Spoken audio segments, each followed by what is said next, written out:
పదాలు తెలియని పెదవులకు అమృతవాక్యం అమ్మ. సంతానలేమి సమస్యతో బాధపడుతున్న ప్రతి స్త్రీమూర్తి బాధను మేము అర్థం చేసుకోగలం. ఫెటినైన్ నాని గారి వ్యాఖ్యలన్నిటికీ మాటకు తూటాలాగా నిన్న బుద్ధా వెంకన్న గారు కూడా కౌంటర్ ఇవ్వడం జరిగింది. దాన్ని ఎలా చూడొచ్చు? బుద్ధా వెంకన్న గారికి ఏ అర్హతతో ప్రజాక్షేత్రంలో ఏ రోజైనా ప్రజలు ఎన్నుకున్న నాయకుడిగా ఉన్నాడా?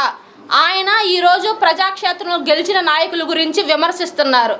అది టీడీపీ వారిని సపోర్ట్ చేస్తూ వారి నేత్రానందాన్ని పొందుతున్నారు.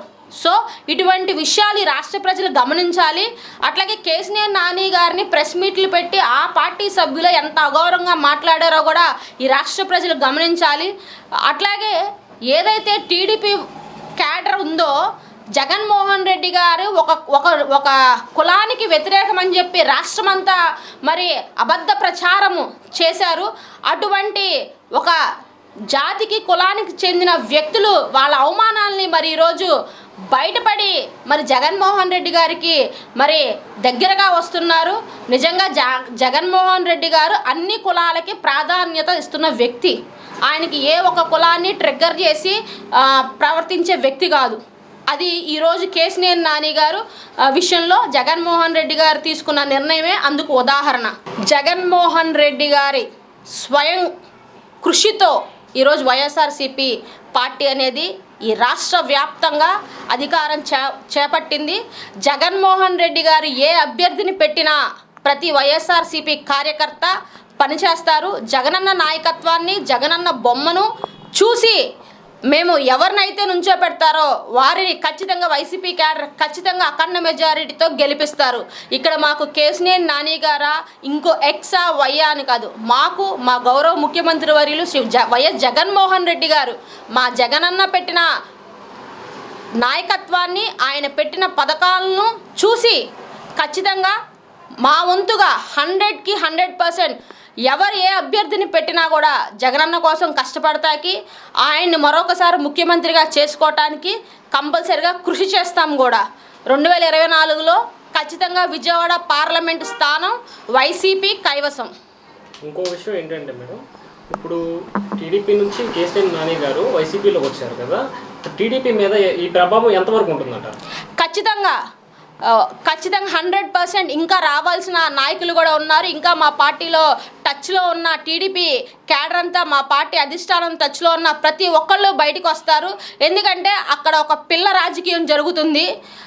వార్డ్ మెంబర్గా కూడా గెలవలేకుండా దొడ్డిదోరన ఒక ఎమ్మెల్సీ పదవి పొంది 3 మంత్రిత్వ శాఖ చేసి మరి ఆ పార్టీ పతనానికి కారణమైన ఆ నాయకత్వంలో ఇమడలేక చాలామంది జగన్మోహన్ రెడ్డి గారి గేట్లు ఓపెన్ చేస్తే మేము వచ్చి వైసీపీలో జాయిన్ అవుతామని చెప్పి మరి టీడీపీ క్యాడరు చాలామంది టచ్లోకి వచ్చారు.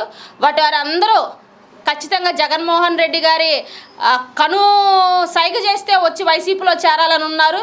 ఖచ్చితంగా వారికి ప్రభుత్వానికి ఒకటే లక్ష్యం, ప్రజలకి మంచి జరగాలి.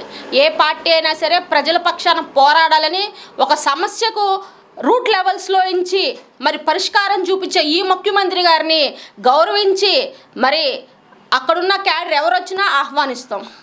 మరి ఇంకో విషయం ఏంటంటే కేసీఆర్ నాని గారు డబ్బు కమ్ముడిపోయారు, అందుకే వైసీపీకి వెళ్ళారని కూడా టీడీపీ నుంచి వర్గాల నుంచి వార్తలు వస్తున్నాయి. దాన్ని నిజమేనంటారా?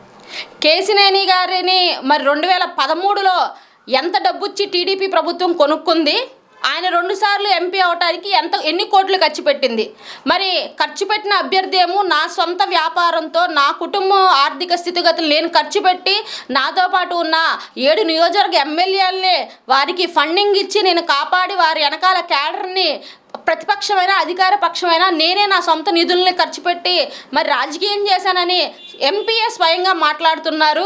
మరి 2013లో ఎంత ఇచ్చి కొనుక్కున్నారో ఈ రాష్ట్ర ప్రజలకు మీరు వివరించాలి. ఆయనకు జరిగిన అవమానానికి, తిరువురు సాక్షిగా ఆయనకు జరిగిన అవమానానికి ఖచ్చితంగా ఆయన మనస్తాపం చెంది వచ్చారే తప్ప ఇక్కడ ఎవరు జగన్మోహన్ రెడ్డి గారికి నాయకులు లేక కాదు, జగన్మోహన్ రెడ్డి గారు నాయకుల్ని చేయలేక కాదు. వైసీపీ ప్రభుత్వంలో, వైసీపీ గవర్నమెంట్ క్యాడర్లో ప్రతి నియోజకవర్గంలో ఒక కార్యకర్తే నాయకుడిగా ఉన్నాడు.